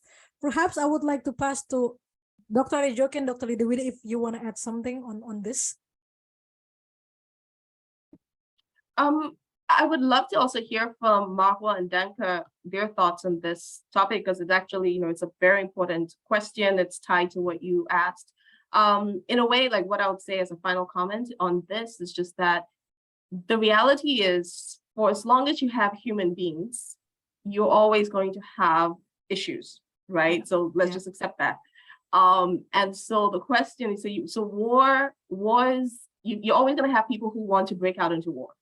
Now, the thing is, what systems and structures do we put in place to protect people? What systems and structures do we put in place to ensure accountability?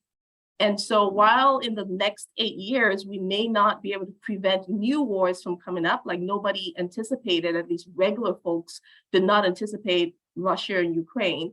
Regular folks did not anticipate some of the wars that are breaking out and the conflicts that are breaking out.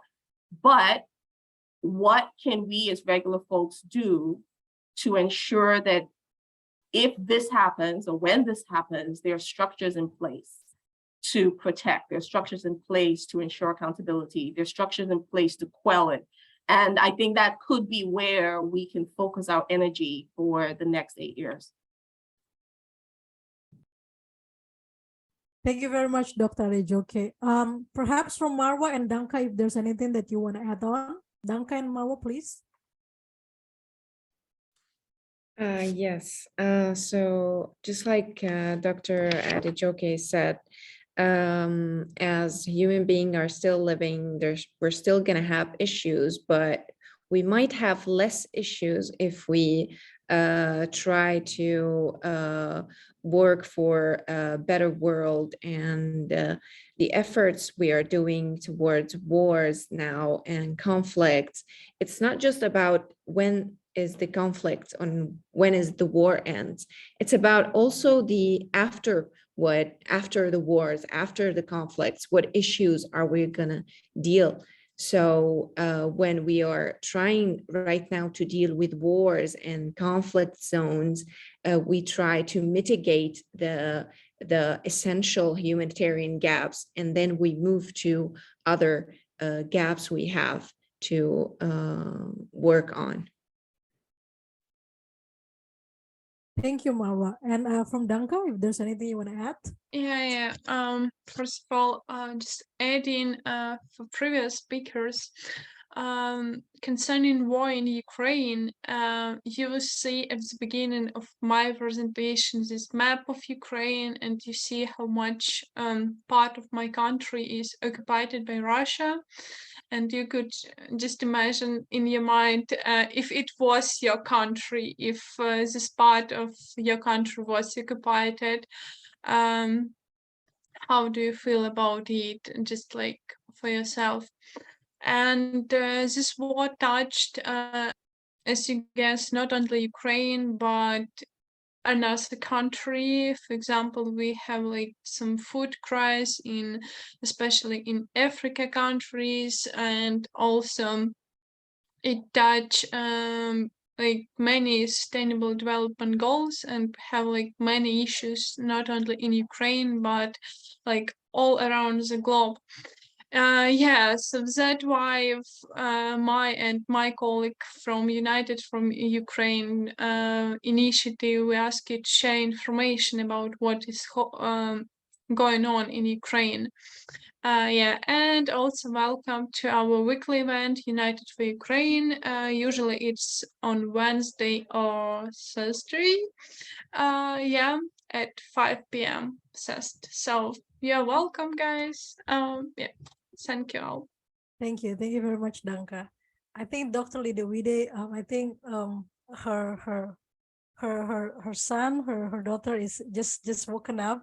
So let's not bother her for now. So before we end this session, I would like to take a group photo for all of us. So tech team, if you can help, let's take a picture together on the count of 3. 3, 2, okay. 3, 2, 1, say cheese. All right, I believe tech team got it. Okay, all right. So with that, we are going to close the panel talk session. Thank you very much for all the speakers, Dr. Adejoke, Dr. Lidewide, Marwa, and Danka. Thank you very much. And I would like to close with one quote by Dr. Martin Luther King that says, "Injustice everywhere is a threat to justice everywhere." So it's very important for us to keep promoting when it comes to peace building. And it's our role as the young people to keep advocating and bring awareness on this, especially when it comes to women and children. All right. Thank you so much, everyone. Back to you, Geke. All right. Wow, what an amazing session that has been. Yes, I hope you've all enjoyed it and you've learned something, because I personally have learned a lot of things concerning women and children in these war and conflict areas. But it doesn't end there. It cuts across even to men, as you've heard from Dr. Adejoke. Yes, so I'd like to pass to Midna. We actually launching 2 of our publications today. One is the Ukraine Toolkit. Yes, and the next one will be the Youth Collective Statements that we've been working with different organizations such as Break the Ice and Voice of Women, and also the Civic Club of Winneba in Ghana. Yes, so I'll jump to Mirna. Mirna. Hello, everyone. Can you hear me? Yes, we can. Okay. Well, first of all, thank you for the great presentations. I think all of we are learning something today, and it's been amazing to be here. Well, my name is Mirna Imperatori. I'm from Brazil, and I'm the head of knowledge and research of GYIN team. And it's a great honor for me to announce the launch of Ukraine Toolkit, which is a set of documents that aims to provide authentic and trusted research to learn more and how to support Ukraine. This document is a co-creation between Danka with the GYIN team, and I'd like to quickly run through what is inside the toolkit. Information included are such as the real-time map of Ukraine situation, several trusted and accessible outlets to follow the updated situations in Ukraine. Social media campaign hashtags, links on several humanitarian projects in Ukraine that you can support, and how to join to United for Ukraine, a weekly session by United People Global, where participants can ask questions and share opinions together, discussing the current situation in Ukraine. Danka shared the link in the chat. Next one will be on November 2nd. And we have provided direct links to our source for your own convenience. So you can download this toolkit from the link mentioned on the slides, and hopefully you can support Ukraine at your own capacity. So thank you, everyone, and back to you, Giki. Thank you, Mirna, for that. That was actually impressive. Yes, so I'll move forward to Ruchi. Yes, Ruchi is the head of partnership at GYIN. Yes, she'll be launching the youth collective statement that we've been working on throughout this month. Thank you, KK. Thank you so much. Hello, everyone. I'm Ruchi Yadav from India. I'm the head of partnership at GYIN, as KK mentioned. So it's my immense pleasure to announce the launching of Youth Collective Statement here, which has been co-created with 3 consultation partners together with the GYIN team. Our consultation partners are Break the Ice from India, Voice of Women from Indonesia, and representatives from Civic Education Club of University of Education, Winneba, Ghana.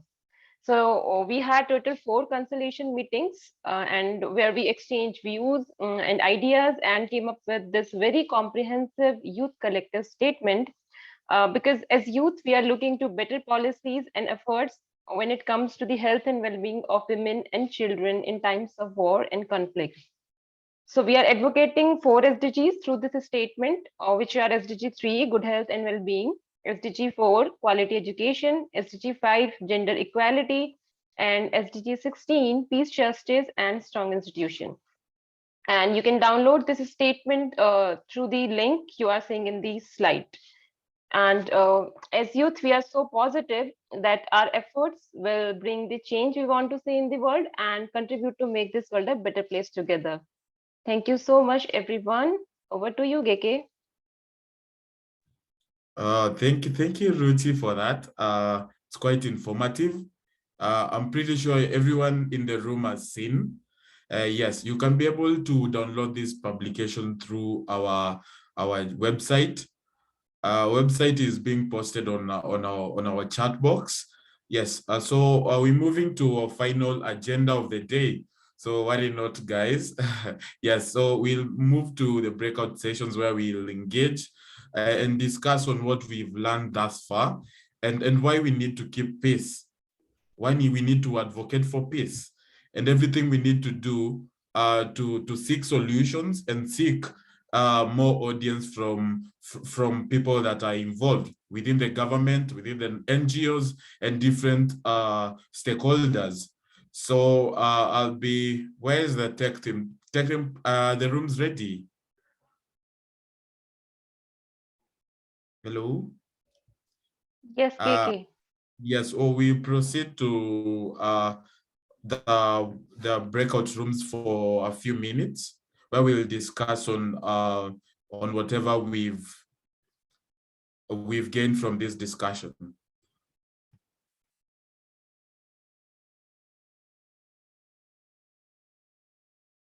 All right, so everyone please join in the room that already been assigned for you.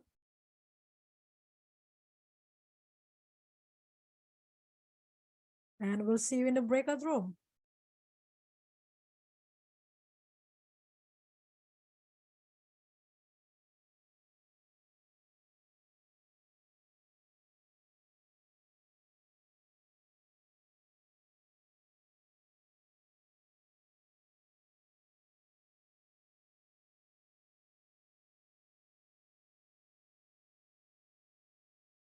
All right, everyone, please join in your breakout room.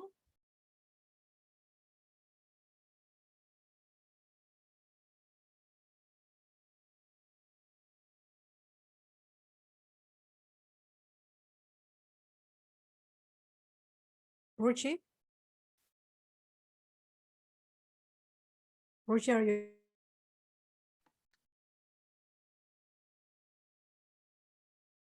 It seems that Mayante is not around. Sorry. This is already in breakout room? Yes, we're in the breakout room.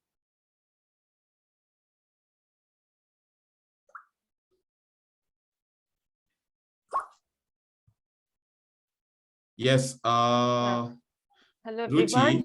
Yeah, yes, KK.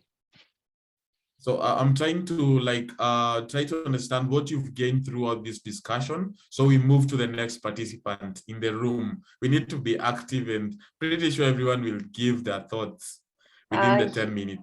Yes, sure, KK. Just one thing, I think you need to be in the main room. Maybe you can leave this breakout room and I'll lead the discussion here. Okay.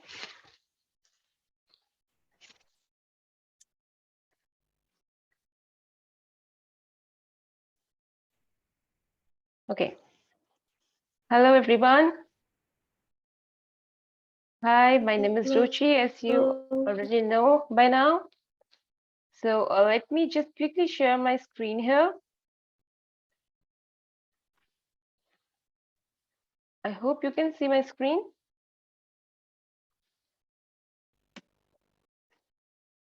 Yeah? Yeah, we can see your screen. So basically, during this breakout room, we just have two questions. First, what have you learned so far from the panel talk? And second, we have, in your opinion, how can youth contribute in peace building? How important is the participation of youth in peace talks? So let's start with the first one. I need to know your views, what you think, like you have learned so far from this panel talk. We can write like 2-3 points here, and yeah, later on I'll tell you the other things. So let's start. We are 4 people here only. Yeah. Okay, I'll start with Ade Damayanti. Ade, you want to share your views? Yeah, hello Ruchi. Hi. Hello everyone, Angelina and Ivana. So one thing that I got in the final session before, like women and children are fragile, how I can say fragile one. So the most impact the world is not only I can say Ruchi. Wait. So for me, that like women and children is the most people who got the effect most. So to overcome their trauma, like it's not easy, right? So it is needed more time, even years. So how in my mind, how I can overcome, how their trauma can overcome, because it will stay longer in their mind. Yeah, the war is end, but the trauma still in their mind. So let's come to my mind before, and the final session is great too. So we can learn about the impact, the real impact of the war. The psychology.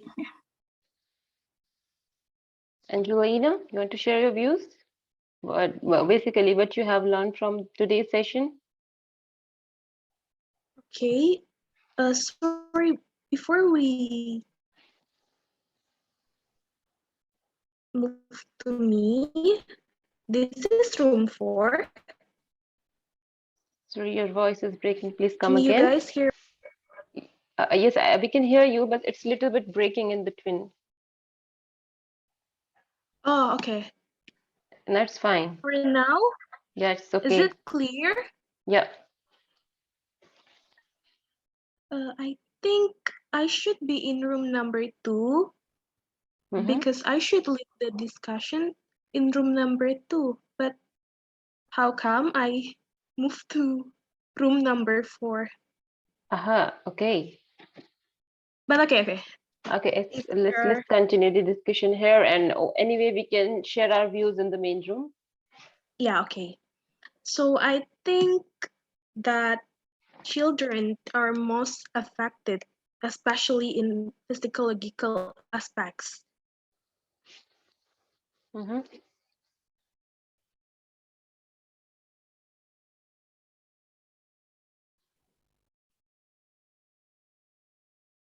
If it's not clear, I will You're breaking. type it in chat box.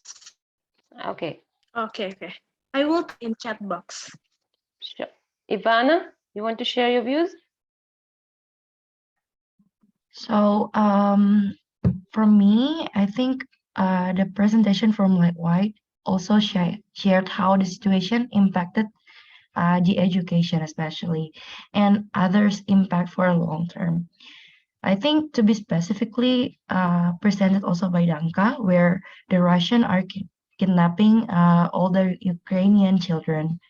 I think from the video that Danka has shared before, from the video we can see how the thousands of children being taken for human trafficking, and I think that is the one of the example, and also them being deported to other part of Russia and forced to get the citizenship of Russia.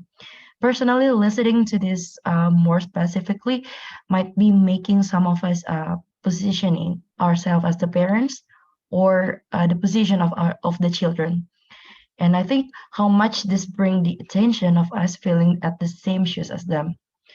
And we could see that how Danka have shared how some women are contributing in the front line. I think that is the most the part that I'm looking for, and also them being as defenders to the borders. I think that is all from me. Thank you, Ruchia. Thank you.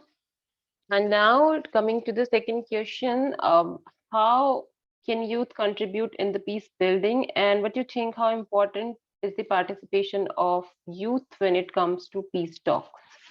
You want to share your views here? Anyone? I want to share. Yeah. Please. Okay. So my voice is clear now, or? Yes, it is. Okay. I think how can youth contribute in peace building is we can promote and we can do campaigns, or we can joining peace talks, especially like this. We can speak up our mind. We can start with the small things that matters, because I truly believe that small things also matters, and small things is also progress. How important the participation of youth? I think it's very important, because of youth is the key to a better nation. I think youth is a generation that can bring changes and positivity to the development of a nation. So I think that's pretty much for me. Thank you. I would like to ask any one of you, Adi, Damayanti, Ivana, Angelina, like who can represent our room in the main room, like who can represent this breakout room in the main room. Like you can just speak on any one of the question, just your views, like one or two lines. That's it. Maybe Angelina, you can also do that. Okay. Yeah. Anything else anyone wants to add here with any of the question? Anything you think you want to share related to today's session? Please feel free to share your views in the main room, right? Yeah. So Okay. I want to add something, Ruchi. Yes. Regarding Angelina said before, so youth are change maker. Yep. So the voice of youth matters. Yes, of course. And I believe that together we can actually make a change. Like Dr. Lidivide said, that we have to believe in ourselves. We have to be positive. I know there are lots of struggles. We all know that. There are lots of issues as well out there, but we have to be positive in our own little efforts. And I believe that together we can. Yeah. ordinary people can do extraordinary things if we are united. Yes. So I'll stop sharing my screen here.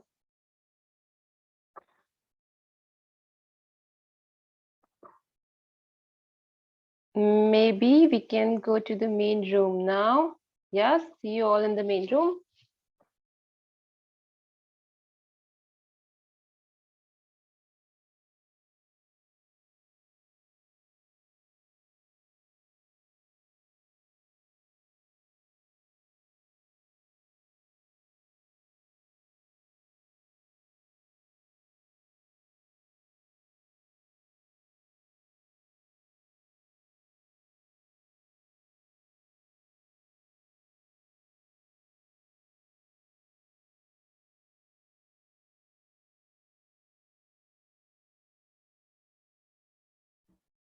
Ruchi, is everyone back to the main room? Not yet. They are coming. All right. Breakout room will automatically be closed in like within seconds, few seconds. So they all will here.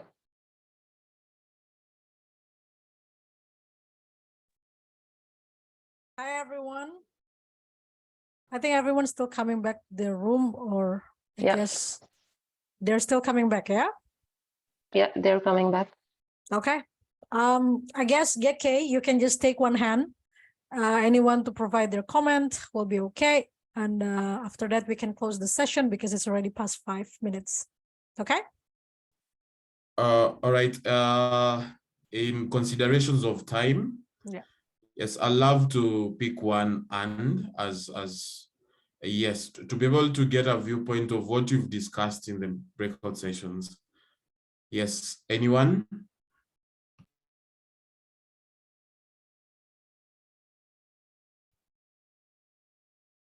I want to share. May I? Sure. Yes, please. Yes, please. Proceed. Yeah. Okay. Thank you so much for the opportunity. Am my voice clear enough? Yes, it is. Yes. Okay. Yes. So from today's session, I learned a lot. I learned how most of the children's are the most affected, especially in physiological aspects. In family conflicts, children's being the victims, experiencing traumas, and they bring their pain for a long time. And I know for sure that it will take time for them to heal. And the impact of war is always heartbreaking. The mindset needs to be shifted, and sexual violence is not only one person problem, but it also state problem. How can they solve the problem, and how can they protect the the women itself? And I think war and conflicts affected many aspects in our life. It can also have a long-term impact, and this is our role as a youth to bring positive changes matter. Small actions is also a progress. And thank you. Wow. Geke, isn't that powerful, Geke? It is, sure, for sure, for sure. That's Angelina, wonderful. you've just it seems like you've gotten everything from the whole discussion from the start and all that. That's powerful. I feel we need to give it more weight, yeah. Yes, we need to give it more weight and discuss more on why we need peace and unity based on the statistics and whatever we have across the world. We're not limiting to maybe North Africa or Central Africa or even South Asia, but worldwide. I feel like we need to amplify our voices and get to understand why all this is happening and why we need to stop it and why we need peace. Okay, thank you. And back to you, Layli. I'm pretty sure you're a better place to end this meeting. Sure. Okay. Thank you very much, everyone. I am very, very grateful to everyone who attend to this session. Truly appreciate it. We GYN, we just launched last month, but we're very, very grateful with the progress that we made so far. And we strive to continue advocating all the sustainable development goals. And hopefully that all of you guys also be on board with us.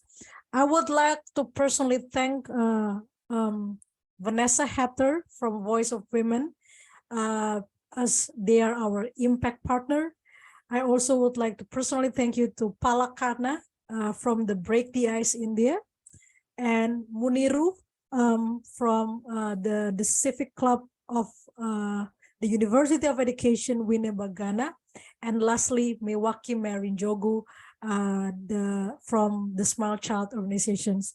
This amazing organization have been part of our the success of the event today, knowing that they've been working on for so long and they want to work with a new youth organization like us is a very, very truly a gift for us personally. Lastly, I also would like to thank the panelists and pretty much all speakers and all teams who are involved. Dr. Adejoke, Dr. Lidawide, Marwa, and also Danka. Thank you very much for being part of this event. So let us all strive for sustainability by advocating sustainable development goals. And please don't think something way too grand. You can always start small, like Angelina Quincy mentioned. It all starts with a small act that can impact a lot in your own local community towards the global community like what we have now. This is Leili. I'm signing out from Jakarta. Selamat malam. Thank you very much. And just one last thing. Take care of yourself. Be healthy. The world is not gonna get better, but we are getting stronger. Thank you. Back to you, Geki. Yes, I'd love to recap and thank everyone for being part of this discussion. It was a good number. We can't get to everyone per se, but whoever was here could take whatever is available here to everyone across the world, depending on your region and your impact area. Yes, bye everyone from my end. And everyone is now free to leave the meeting. Yes.